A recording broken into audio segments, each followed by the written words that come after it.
स्वागत है दोस्तों आप सभी का हमारे YouTube चैनल ओटी करियर में। दोस्तों आज का जो हमारा टॉपिक है बहुत ही इम्पोर्टेंट है, क्योंकि आज हम बात करने वाले हैं 7R के बारे में, जो कि बहुत ही इम्पोर्टेंट चैप्टर है।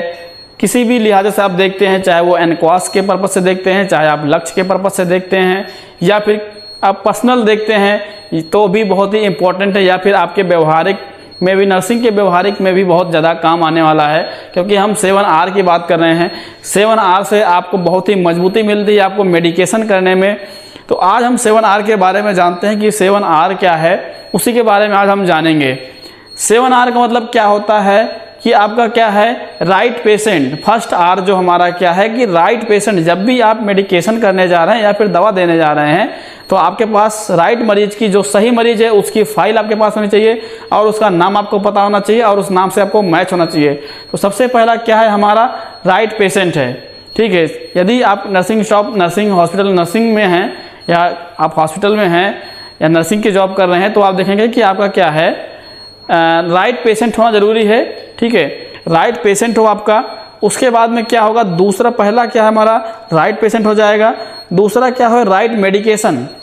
जो दवा चल रही है, एक बार आपको दवा मैच करानी है कि जो दवाएं चल रही हैं, जो दवाएं डॉक्टर द्वारा लिखी गई हैं वही दवाएं हैं या नहीं। तो दूसरा हमारा क्या हो जाएगा, राइट मेडिकेशन। राइट मेडिकेशन के बाद में आपको राइट डोज देखना होगा कि आपको उसकी डोज कितनी है, 1 ग्राम है, हाफ ग्राम है, या फिर 100 mg है, या 100 mg है, या 200 mg है। तो उसके बाद आपको क्या देखना है, राइट डोज देखना है। राइट डोज के बाद आप देखेंगे कि उस दवा को किस तरीके से हमको देना है।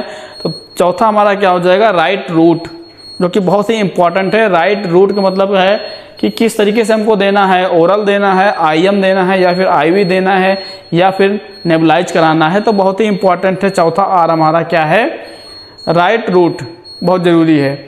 पांचवा क्या चीज़ है हमारा, राइट टाइम होना बहुत ज़रूरी है कि पेशेंट की मेडिसिन जब ड्यू हो उसी टाइम पे आप दी जाए। जैसे यदि कोई मेडिसिन BD में है तो उसको 12 घंटे के अंतराल पर दिया जाए। अगर कोई मेडिसिन TDS में है तो उसको 8 घंटे के अंतराल पर दिया जाए, जो कि बहुत ही इंपॉर्टेंट है। तो 4 चीज़ें ये हो गई। पांचवा और हमारा क्या चीज़ है, राइट टाइम आपका हो गया। ठीक है, उसके बाद क्या है, राइट डॉक्यूमेंटेशन बहुत ज़रूरी है। यदि आपने जो मेडिसिन दे दीजिए उसको राइट तरीके से आपको क्या करना है, उस पर मैंशन करना है, जो कि बहुत ही इंपॉर्टेंट है, ताकि अगले को आप ओवर देते टाइम आप अच्छे से एक्सप्लेन कर सकें और अगला फाइल देख के समझ सके। लास्ट में क्या है, राइट डिस्पोजेबल। राइट डिस्पोजेबल क्या है कि जो भी वहाँ से किस तरीके से दवाइयों को हटाया जाएगी, कौन सा कहाँ पे जाएगा, कौन सी किस में जाएगी और कैसे रखा जाएगा, जो कि बहुत ही इंपॉर्टेंट है। तो यहाँ पे 7 राइट्स बहुत ही इंपॉर्टेंट है। आपको याद करना होगा, आपको लिखना होगा कि आपके पास क्या होना चाहिए, राइट पेशेंट होना चाहिए और राइट पेशेंट होना चाहिए। दूसरा क्या है आपका, राइट मेडिकेशन होना चाहिए, राइट डोज होनी चाहिए, राइट डोज होना चाहिए आपके पास, और उसी के साथ राइट डोज के राइट रूट होना चाहिए, राइट टाइम होना चाहिए। ये सब बहुत ही इंपॉर्टेंट है और आपको इस ध्यान में रखते हुए यदि किसी पेशेंट की मेडिकेशन कर रहे हैं तो आपको कभी भी कोई दिक्कत नहीं होगी, बहुत ही हेल्पफुल मिलेगा आपको।